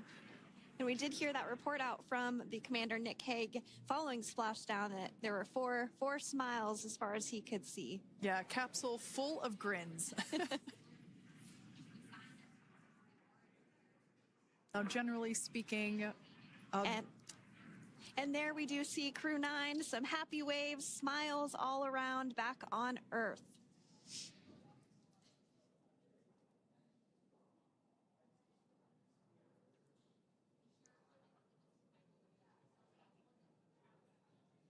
Generally speaking, we have the individuals in the two center seats of the spacecraft exit first. You might hear us refer to this as the exit process as egress. It's just another term for exiting the spacecraft. Generally speaking, we most of the time have the two center seats egress first, as it makes moving around inside the capsule a little bit easier.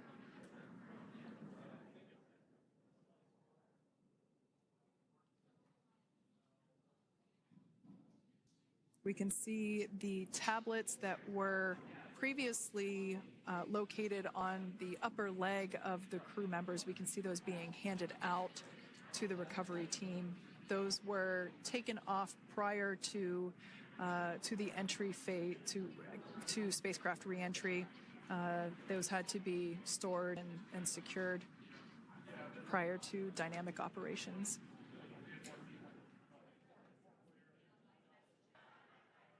It looks like we are starting to see the footrests also be removed. I just saw one there on the screen. There are 4, of course, one for each crew member.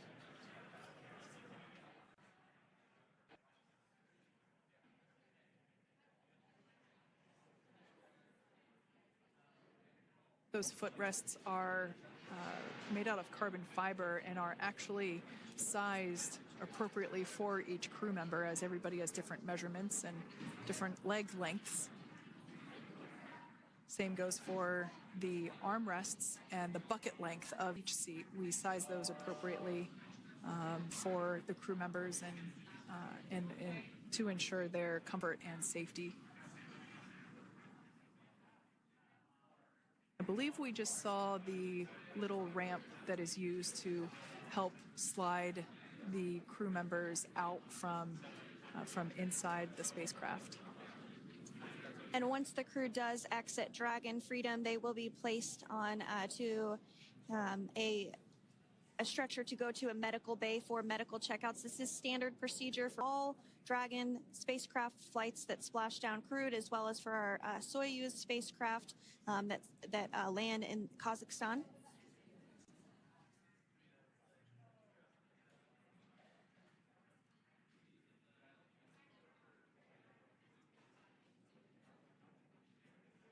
We can see the exterior of Dragon Freedom quite clearly in this shot, and it's such a beautiful sight. I personally prefer the capsule when it has some of that charring from atmospheric reentry. It is the signature sign of a capsule that has returned to Earth.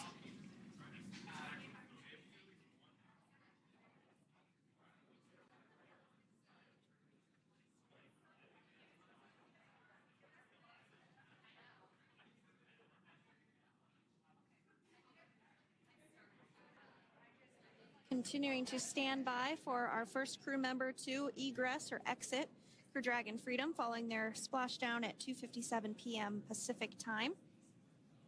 Dragon undocked from the International Space Station at 10:05 p.m. Pacific yesterday, so it was about 17 hours of phasing.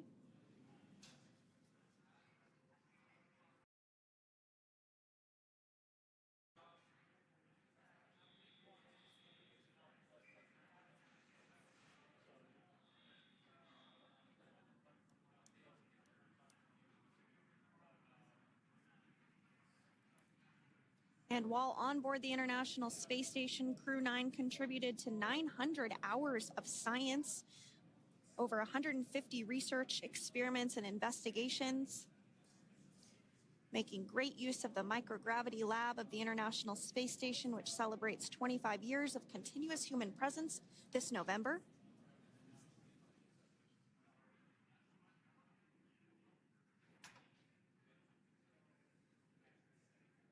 Looks like we're about to get our first crew member here upon egress of the Dragon spacecraft.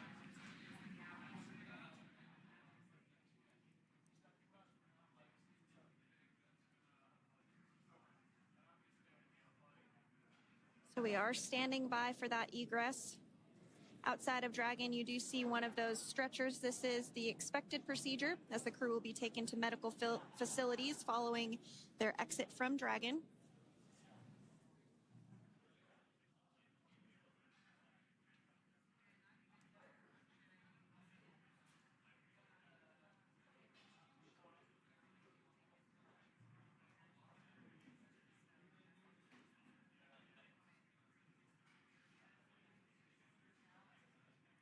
We can see folks on board clapping as our first crew member.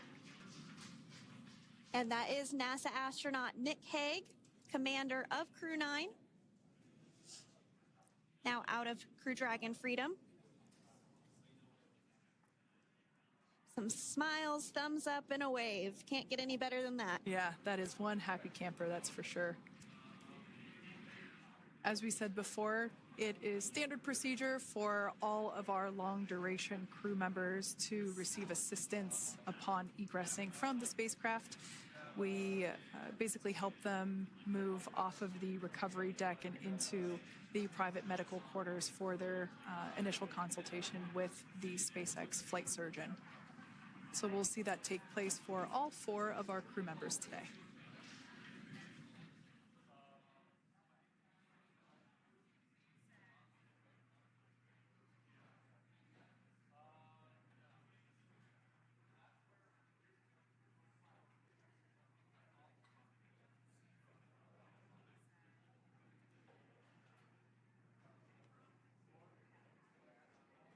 And we are standing by for the next crew member to exit Freedom.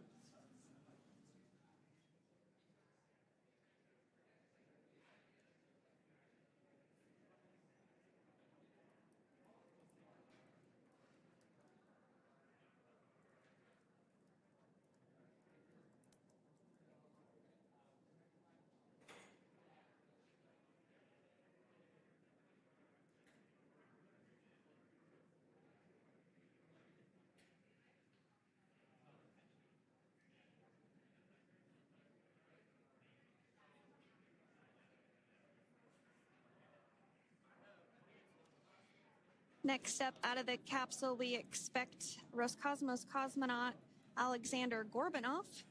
His first space flight. Spent 171 days in space alongside NASA astronaut Nick Hague. Looks like we're getting some cheers and clapping on board as Alexander is slid down the little ramp and placed into the mobility aid. Once again, big smile.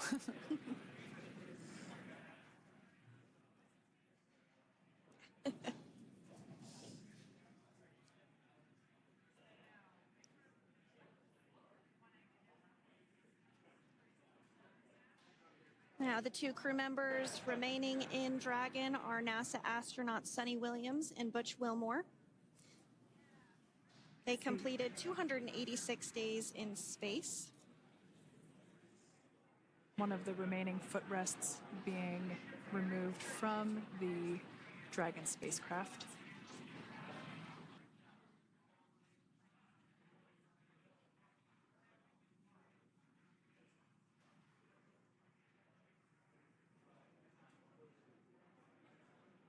As I said before, we generally try to have the crew members that are located in the 2 center seats aboard Dragon, and we like to have them egress first if possible, as it creates a little bit more movable working room inside the spacecraft. There is a recovery crew member inside that is helping all of our Crew-9 crew egress or exit from the spacecraft.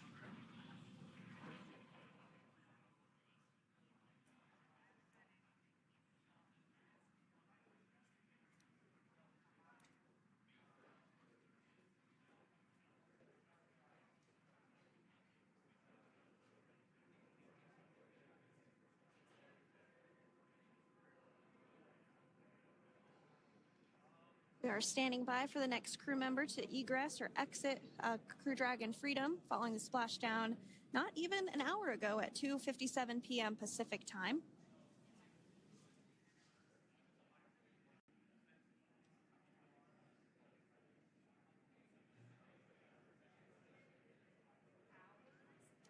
Really have the recovery operations down pretty quick at this point.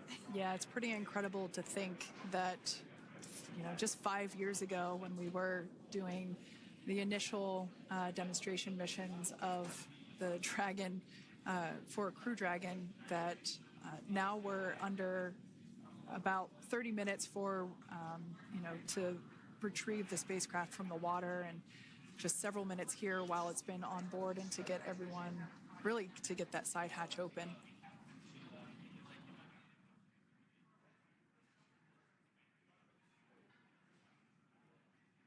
For those of you that have just recently joined, the Dragon had an on-time splashdown. Oh, it looks like we're getting our next crew member here. That is none other than Suni Williams. Big smile, big waves. She, like her other crew members, now will be assisted onto the mobility aid.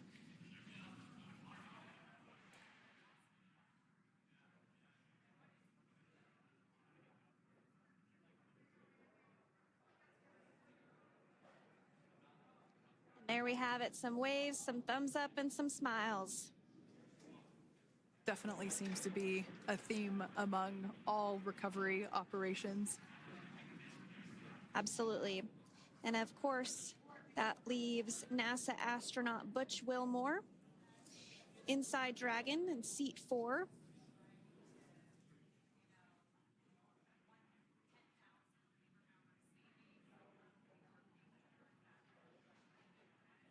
We're getting some views of him now as he egresses or exits the spacecraft.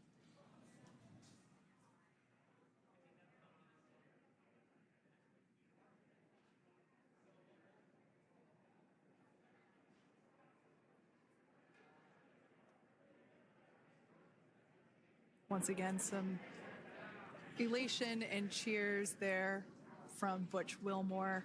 As we mentioned before, returning to Earth coming from a microgravity environment can wreak havoc on the body. So it is customary and just standard procedure for all of our long-term space residents to get assistance once they are back on board the recovery vessel.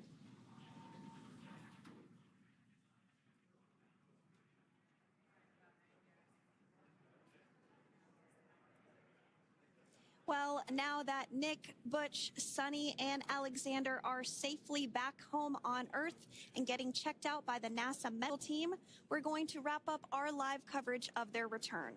The Crew-9 mission began a little differently than usual since Butch Wilmore and Suni Williams were already aboard the space station when Nick Hague and Alexander Gorbunoff arrived on the Crew-9 spacecraft in September. Having arrived as the crew flight test crew for Starliner, Wilmore and Williams were fully incorporated into the space station's Expedition 72 team and began research and other work aboard the station along with the other crew members. Williams commanded the orbiting laboratory for much of the expedition. After a successful liftoff and separation from Falcon 9, Nick and Alexander made a short flight on board Dragon to the International Space Station.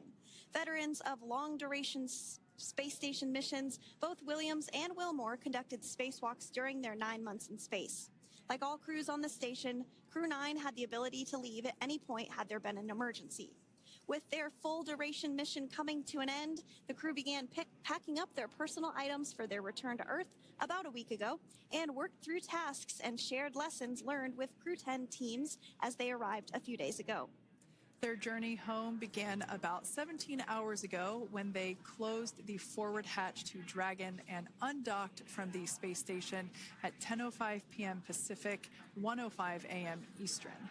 After 4 successful departure burns and a phasing burn to line up their orbit, Nick, Butch, Suni, and Alexander rested for a few hours before waking up to prepare for re-entry this morning. We jettisoned Dragon's trunk and performed our final on-orbit maneuver, the approximately 7.5-minute-long deorbit burn, and that occurred at 2:11 p.m. Pacific, 5:11 p.m. Eastern Time. And that sent Dragon on its path home. The spacecraft re-entered the Earth's atmosphere and slowed its descent with successful deployments of 2 drogue parachutes and 4 main parachutes with the final splashdown occurring off the coast of Tallahassee, Florida at 2:57 p.m. Pacific, 5:57 p.m. Eastern. Following that successful splashdown, we saw SpaceX recovery experts move in and prepare Dragon Freedom for its lift onto the recovery vessel. And just a little less than an hour following splashdown, we saw Nick, Suni, Butch, and Alexander make their way out of Dragon and into the recovery ship's medical facilities, safe and sound. Next up, they'll catch a helicopter flight back to shore, where they'll transfer to aircraft that will take them home. The astronauts will take a NASA plane for the short flight back to Houston, where they'll be reunited with family and friends to bring an end to this mission. It's been an honor and a privilege to share their journey with all of you as we continue this new era in human spaceflight. Return today marks the end of the direct handover we executed after successfully launching the Crew-9 mission to the space station just last week on Friday, March 14th. Thank you, as always, for joining us for tonight's coverage of the splashdown of Crew-9. Remember to follow SpaceX on X and NASA online and on social media for updates for the very latest on crew and cargo flights to and from the International Space Station. And we'll continue to share the progress of Nick, Suni, Butch, and Alexander on social media as they travel back home. We do also have a post-splashdown media briefing coming up at approximately 4:30 p.m. Pacific, 7:30 p.m. Eastern, where leadership will share a final update as we conclude this successful mission. So, from all of us at NASA and SpaceX, welcome home, Crew-9. So long.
Artificial intelligence has ingrained itself into our everyday lives now. That's right, John. The first day of testimony wrapped up around 3:45 today and saw opening statements as well as testimony from 6 different witnesses.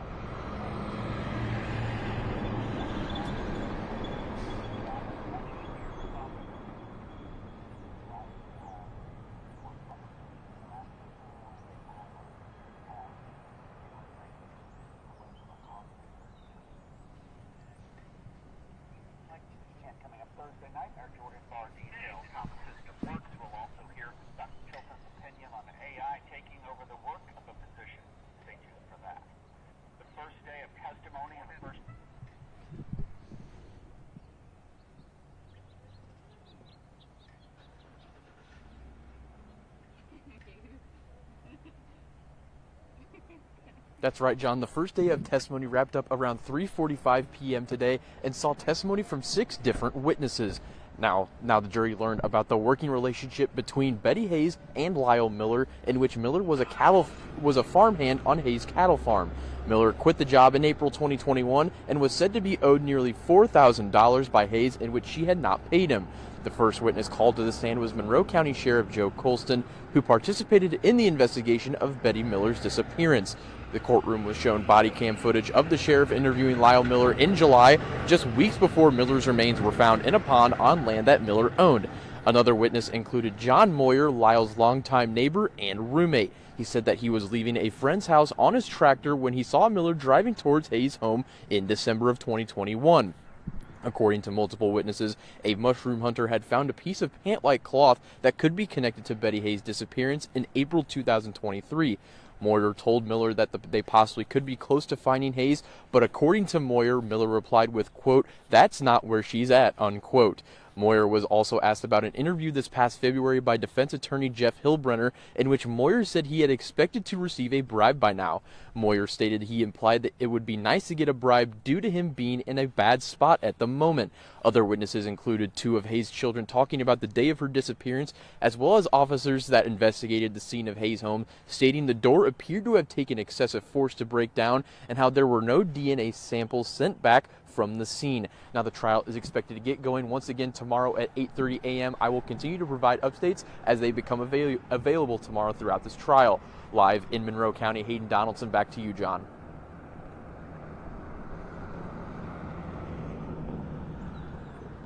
All right, gentlemen, talk to you later.